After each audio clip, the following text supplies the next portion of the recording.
Assalamualaikum warahmatullahi wabarakatuh. Sahabat Geoinfo yang budiman, kali ini saya akan membahas konsep dasar SIG atau Sistem Informasi Geografi. Konsep dasar SIG kita pelajari menjadi pondasi dasar untuk mempelajari SIG lebih lanjut. Sebelum video kita lanjutkan, mohon subscribe, like, dan bunyikan loncengnya. Manfaat sistem informasi geografi dalam kehidupan sehari-hari sudah banyak kita rasakan. Di bidang transportasi misalnya, siapa yang nggak kenal aplikasi ojol yang satu ini? Gojek, Grab, dan Maxim.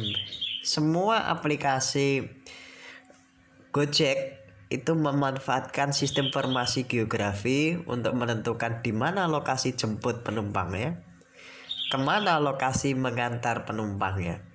Itu sangat memanfaatkan SIG untuk menentukan lokasi tersebut. Di bidang kesehatan, pemanfaatan SIG juga dimanfaatkan untuk mengupdate data spasial kasus COVID-19 bisa secara real time dari waktu ke waktu, dari hari ke hari. Kita bisa memanfaatkan web JIS-nya untuk mengetahui provinsi mana kasusnya paling besar, provinsi mana kasusnya yang paling sedikit, dan berapa perkembangannya. Itu bisa kita lihat di web JIS situasi COVID-19 di Indonesia. Di bidang perencanaan, ini juga memanfaatkan SIG sebagai perencanaan pembangunan. Misalnya di pemerintahan Kabupaten Banyuasin, salah satu kabupaten di Provinsi Sumatera Selatan, ingin merencanakan wilayah prioritas di wilayah kawasan Jakabaring. Nah, di mana kawasan khusus untuk perkotaannya, di mana kawasan terminal dan dermaganya, itu juga memanfaatkan SIG sebagai media perencanaannya.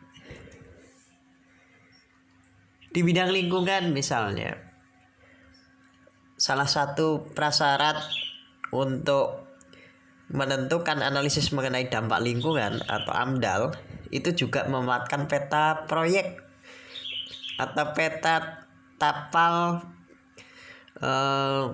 perencanaan yang akan dianalisis mengenai dampak lingkungannya. Ini juga memanfaatkan SIG sebagai salah satu prasyarat untuk analisis SIG.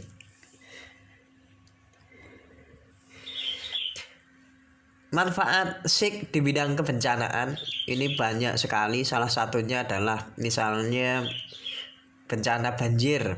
Ini bencana banjir di Kabupaten Ogan Ilir, Provinsi Sumatera Selatan tanggal 14 Februari tahun 2019. Nah, di mana kasus banjir di Kabupaten Ogan Ilir itu bisa kita lihat secara spasial, di mana lokasi yang terdampak, berapa yang terkena dampak. Itu juga memanfaatkan SIG sebagai analisis dampak banjir tersebut.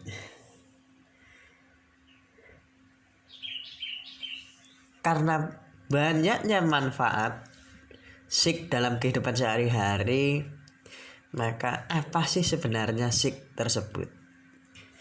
Pengertian SIG menurut Esri tahun 1990, Esri ini adalah salah satu perusahaan pengembang sistem informasi geografi yang berkantor di California, gitu.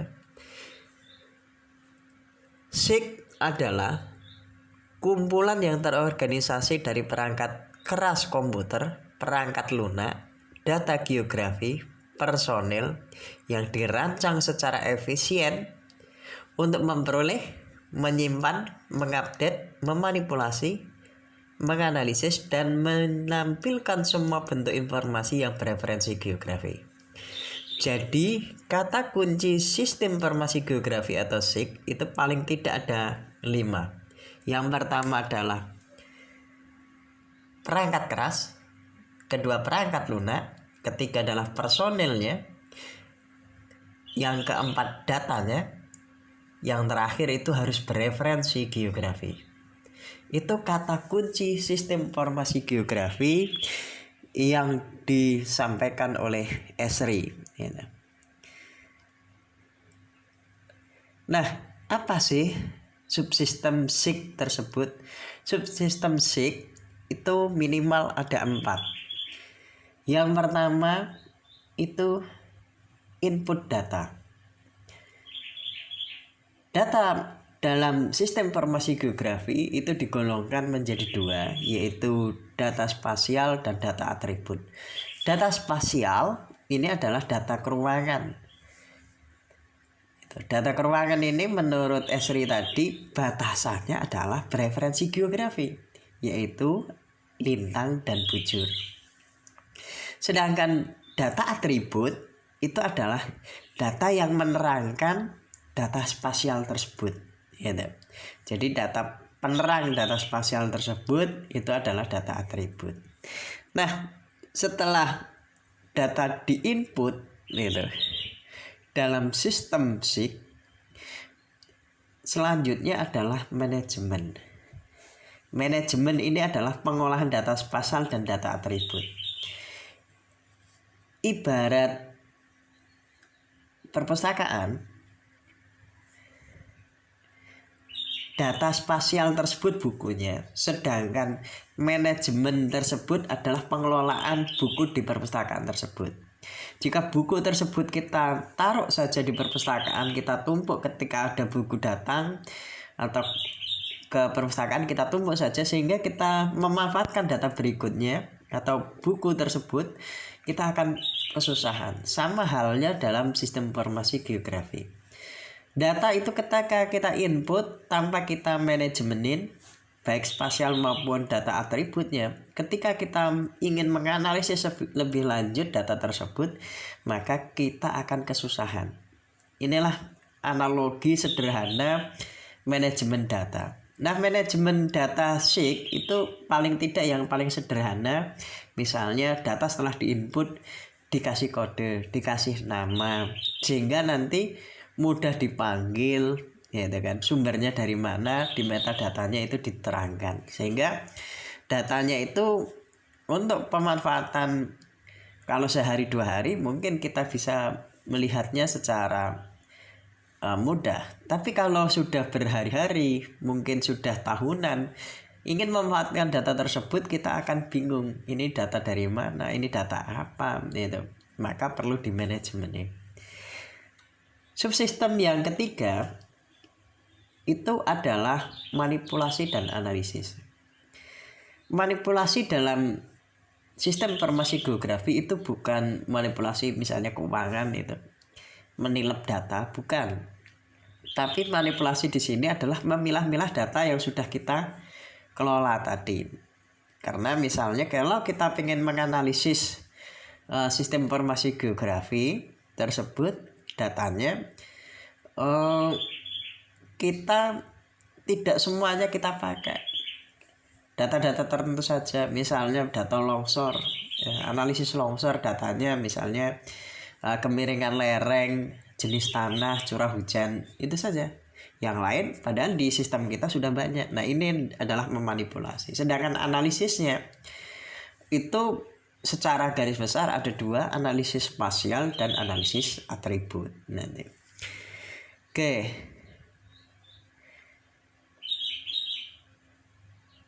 Yang terakhir, subsistem SIG itu adalah output atau luaran. Luaran dalam sistem informasi geografi itu paling tidak ada 2, yaitu hard copy, yang kedua adalah soft copy. Hard copy itu dari perangkat output yang sudah dicetak misalnya bentuk peta, laporan, ya, itu hard copy. Kalau soft copy masih dalam bentuk file di sistem komputer kita, atau masih dalam flash disk, atau masih dalam hard disk. Itu adalah output soft copy-nya. Nah, komponen SIG itu apa saja sih? Komponen SIG itu ada 4. Yang pertama itu adalah data. Tadi seperti sudah disebutkan di awal bahwa data dalam sistem informasi geografi itu ada 2, data spasial dan data atribut.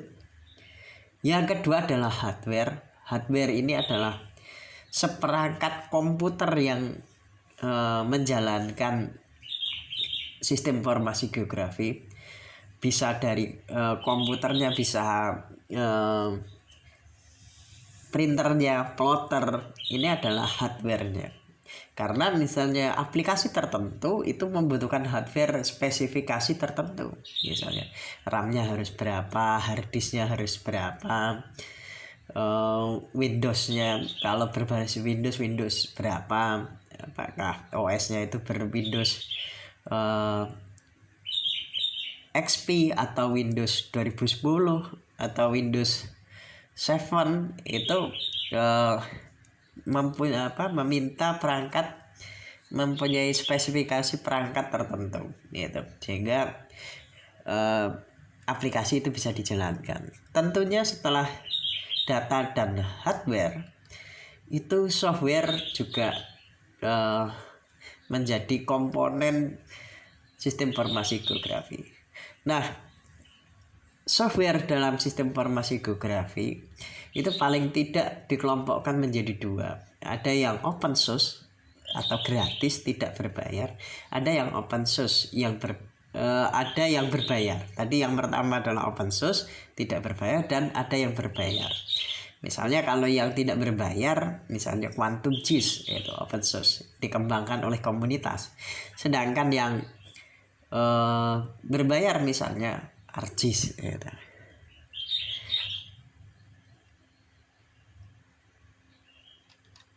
Nah, ini salah satu tampilan dari sistem informasi geografi aplikasi ArcGIS yang dikembangkan oleh Esri. Ini tampilannya. Ini adalah yang berbayar. Tampilan sistem informasi geografinya, yaitu ini ArcGIS 8, 10.8. Dan ini adalah tampilan Quantum GIS, gitu ya, yang open source. Ya, mirip-mirip, cuma ini gratis, gitu ya. Oke, setelah data, hardware, dan software, yang terakhir adalah brainware atau orang yang menjalankan. Sehebat apapun perangkat komputernya, secanggih apapun softwarenya, sebanyak apapun datanya, kalau brainware-nya ini tidak bisa menjalankan dengan baik, ya nonsen, tidak bisa kita manfaatkan. Maka empat-empatnya ini, komponen SIG ini harus ada, yaitu data, hardware, software, dan brainware. Oke, lanjut, apa sih yang bisa dianalisis dari sistem informasi geografi? Tadi di awal di subsistem itu sudah saya terangkan, sistem informasi geografi itu analisisnya paling tidak ada 2. Yang pertama itu adalah analisis spasial atau analisis keruangan.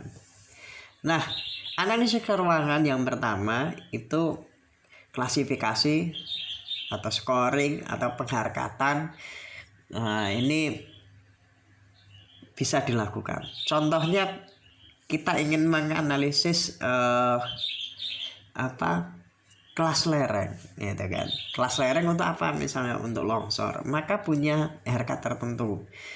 Kemiringan 0 sampai 8 berapa? Kemiringan 0 sampai 15, 8 sampai 15 berapa? Itu akan kita jenjang atau kita klasifikasi atau kita scoring. Nah, ini biasanya dasarnya banyak. Salah satunya ini yang lama sekali, itu analisis pemanfaatan ruang, perhitungan skor lokasi peruntukan lahan. Misalnya SK Menteri Pertanian nomor 837 garing KPTS garing UM garing 1980. Misalnya lereng 0 sampai 8 datar, skornya 2 atau bobotnya 2. 8 sampai 15 misalnya skornya 40 gitu. 15 sampai 25 agak curam, skornya 60 misalnya. 25 sampai 40 curam, skornya 80 misalnya. Lebih dari 40% misalnya kemiringannya sangat curam, ini skornya 100. Atau halnya misalnya pengen kepekaan erosi pada jenis tanah tertentu misalnya, itu juga pakai scoring. Atau jenis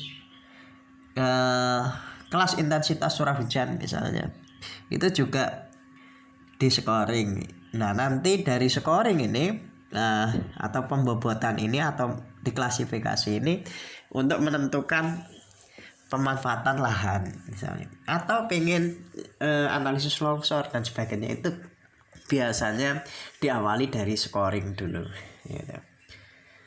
Oke, analisis yang kedua di analisis spasial itu adalah analisis overlay. Overlay itu apa sih? Overlay itu tumpang susun, menumpang susunkan informasi pada daerah yang sama minimal 2 tema yang berbeda gitu ya. Atau satu tema dengan time series yang berbeda, itu juga bisa, minimal 2, bisa 3, bisa 4, bisa 5 dan seterusnya. Nah misalnya contoh ini pengen analisis ada peta tanah gitu ya, ada peta lereng, kita tumpang susun kan gitu ya. Nah ini ditumpuk atau ditumpang susun, maka setelah di overlay atau tumpang susun maka menghasilkan informasi baru, peta rawan longsor. Ya, peta longsor itu salah satu persyaratannya adalah peta tanah sama peta lereng. Nanti ada peta curah hujan, kita overlay lagi sehingga menghasilkan peta rawan longsor. Nah peta rawan longsor sendiri itu ada beberapa prasyarat atau faktor-faktor yang menentukan daerah itu rawan longsor gitu kan. Nah ini salah satunya, misalnya overlay ditumpang susunkan.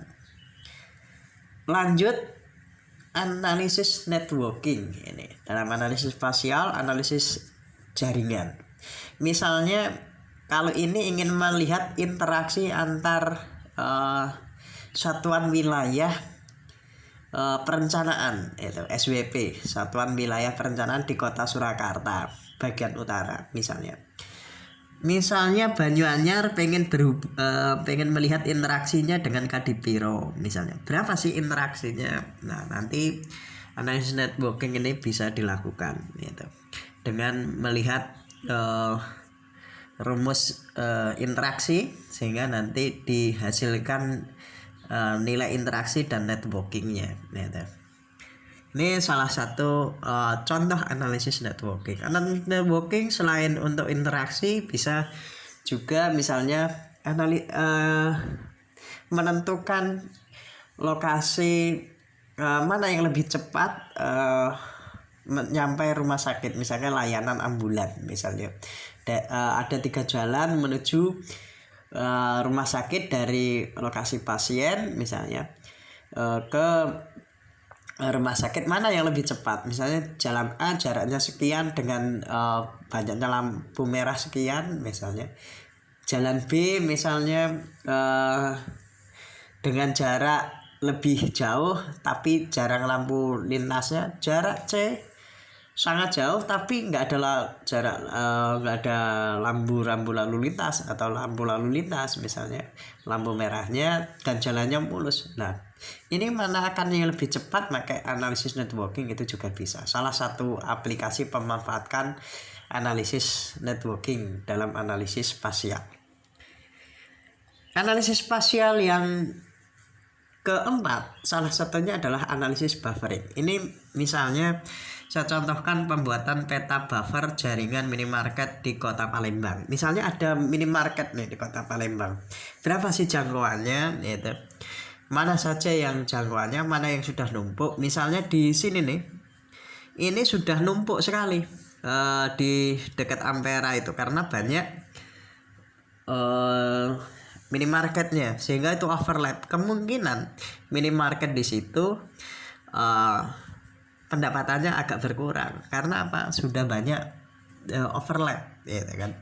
Tapi jauh misalnya di daerah Gandus atau di daerah Kertapati itu jarang minimarket, maka sehingga saingannya belum banyak. Nah, ini bisa maka analisis buffer atau melingkar. Buffer ini bisa analisis buffer titik, misalnya titik lokasi minimarket, misalnya titik sekolah, titik pasar dan sebagainya. Atau analisis buffer ini juga bisa untuk analisis garis, misalnya harga sewa lahan sepanjang Jalan Sudirman, misalnya 500 meter dari pinggir jalan harganya berapa, 500 meter berikutnya harganya berapa, itu pakai buffer juga bisa. Atau terdampak banjir, misalnya bantaran sungai, jarak dari bibir sungai berapa misalnya, itu juga pakai buffer bisa gitu. Oke, analisis spasial yang terakhir yang sering dimanfaatkan dalam analisis sistem informasi geografi adalah analisis 3 dimensi. Kalau kita melihat peta yang di atas, itu kita akan sulit memahaminya. Ini peta apa sih gitu kan? Kontur cuma melingkar doang gitu kan. Kita susah memahaminya. Tapi kalau kita bikin peta 3 dimensinya gitu kan, seperti di bawahnya, maka yang warna biru tersebut adalah puncak gunung gitu kan. Yang warna hijau, ini dataran rendah. Yang kuning ini di daerah lereng gitu kan. Maka kita akan mudah memahaminya. Atau nanti diaplikasikan 3 dimensi ini, mana yang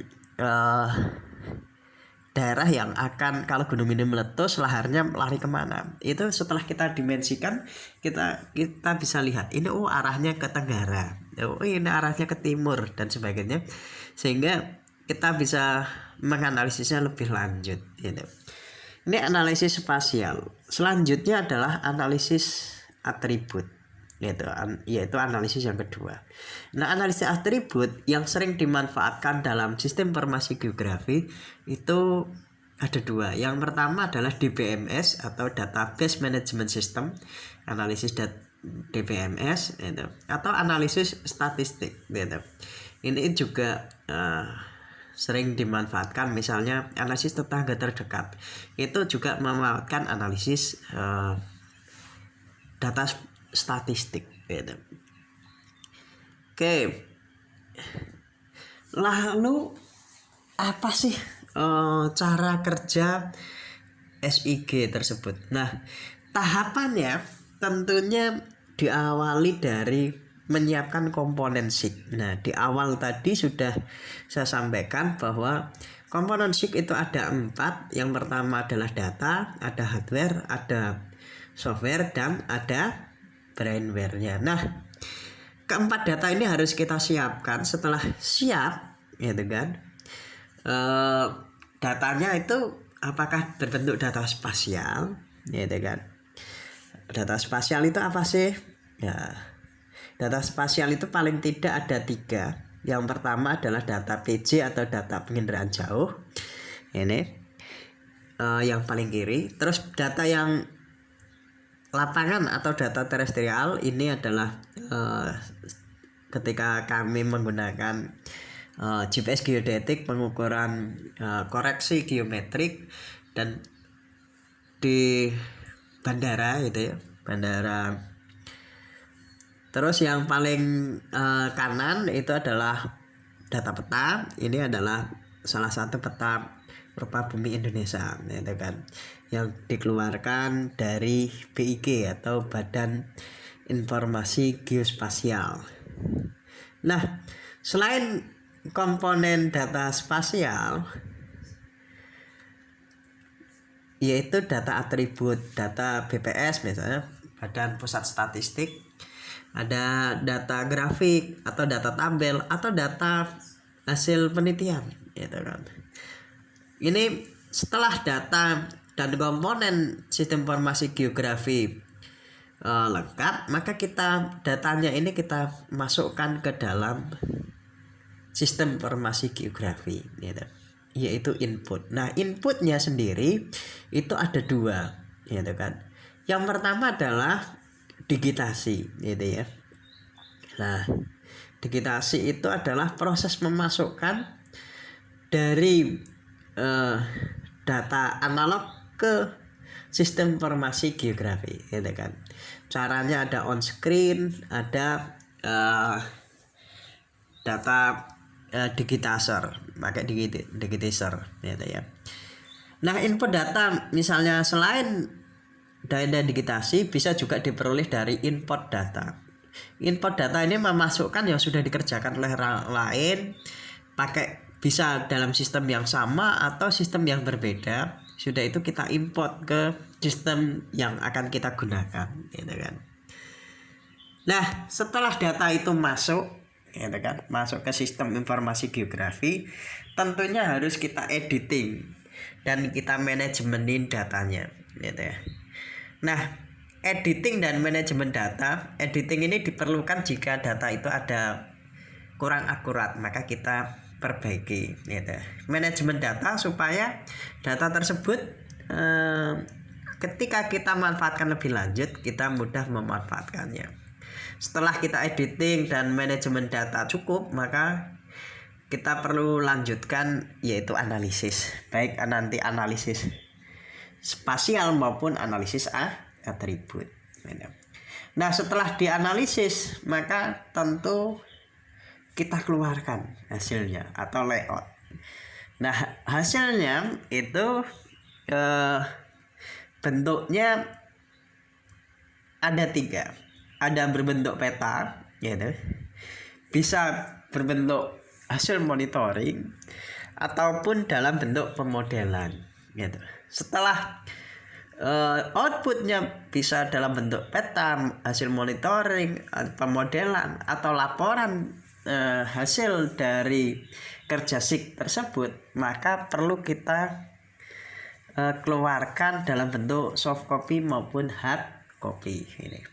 Nah, tahapan-tahapan SIG ini yang saya sederhanakan dari mulai menyiapkan komponen SIG sampai ke output. Ini akan kita pelajari ke video-video berikutnya.